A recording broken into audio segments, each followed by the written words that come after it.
Hi, I'm Jason Fox with John L. Scott Real Estate, and this is a Seattle housing market report for January of 2023. Now, before we get into the December stats and what's going to come up in January and beyond, let's go ahead and do a recap of 2022. Before I get into that, would you do me a favor and go ahead and like this video and subscribe to our channel? I would really appreciate that. Okay, so this is according to the Northwest MLS report, which annual report, which came out a couple days ago.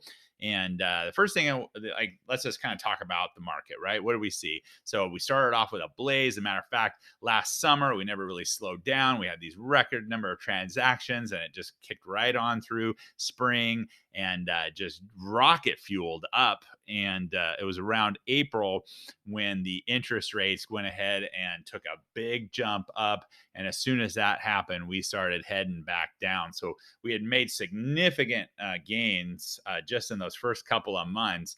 Interest rates hit, we start to fall back down. And now we've kind of started to level off a little bit, right? Heading into the new year. But here's some stats from the Northwest MLS. So the median price for last year's completed transactions was 615,000, a gain of 8.85% from the 2021 figure of 565. So we're still doing pretty good there. Now, keep in mind, these stats are the entire Northwest MLS for the state of Washington, essentially.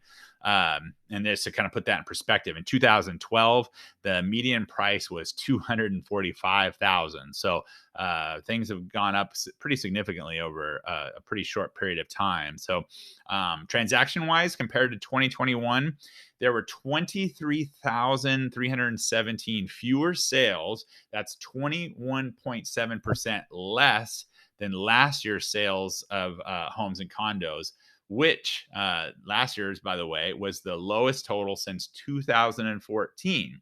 Right now, to put that in perspective, the 2021 total of 107,354 closings, that was the first time we'd ever topped 100,000. So the highest ever in 2021 to the lowest since 2014 in 2022. So pretty significant change.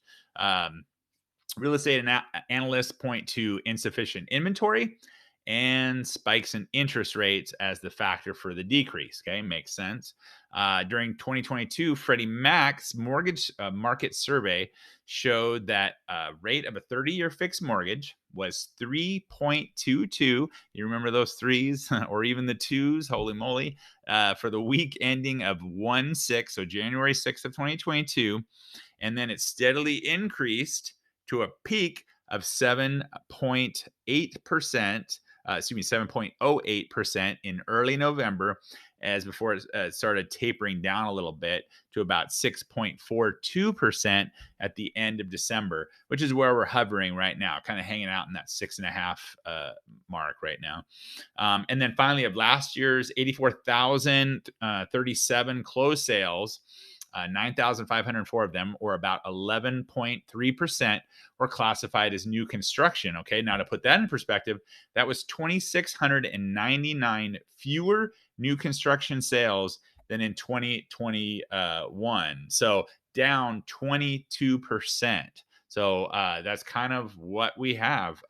Fewer listings, people not as interested to sell because they have a great interest rate, less new construction, and increased interest rates sort of stunted our growth there at the about the April point of 2022. Okay, now let's take a look at 2023, where we want to take a look at our three key indicators, as we always do. The first thing we want to look at is the sales activity intensity. And what that measures is the percentage of new listings that go into the pending status or get sold essentially within the first 30 days of hitting the market. It's kind of the speed of the market, right? How hot are things? How quickly is stuff selling? And that's at 41.7% in Seattle right now. If you look at the scale down there, you can see that that's considered a strong market. And we're right on the verge of being in a very strong market. So median market's 30%. So we're selling stuff at a pretty good clip.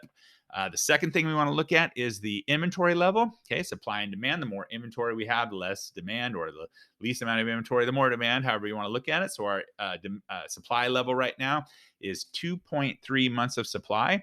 and that is considered a low amount of inventory. Okay. And then finally, our interest rates, where we're sitting at 6.54% as of the publication of this report. And, that's okay. Not wonderful, but like we talked about, we are seeing, the prognosticators, the people smarter than me, are saying that we should taper down through 2023, and then maybe see some fives and fours again in 2024. So good things to look forward to. So what does that mean? We've been talking about this creative financing and what's the difference between an ARM or adjustable rate mortgage, a 5-year or 7-year ARM mortgage versus a temporary or permanent buy down. Permanent buy down, excuse me, you just pay a fee to buy your interest rate down for the entire term of the 30-year fixed, or a temporary, a 2-1 buy down, or even a 3-2-1 buy down, where you're going to get a lower interest rate for the first year, 2 or 3 that you're in the loan, and then your standard 30-year fix kicks in. And then a lot of mortgage companies right now are offering a promotion where you can refinance at no charge within, like a 5-year period or something like that. So if you do get locked into a nice temporary buy down right now, and then you decide to refinance in 2024, when the rates might hit those 5s and 4s again, then we can take a look at getting that done at no charge. So not a bad option. This is your Seattle housing market update report. Thank you for watching.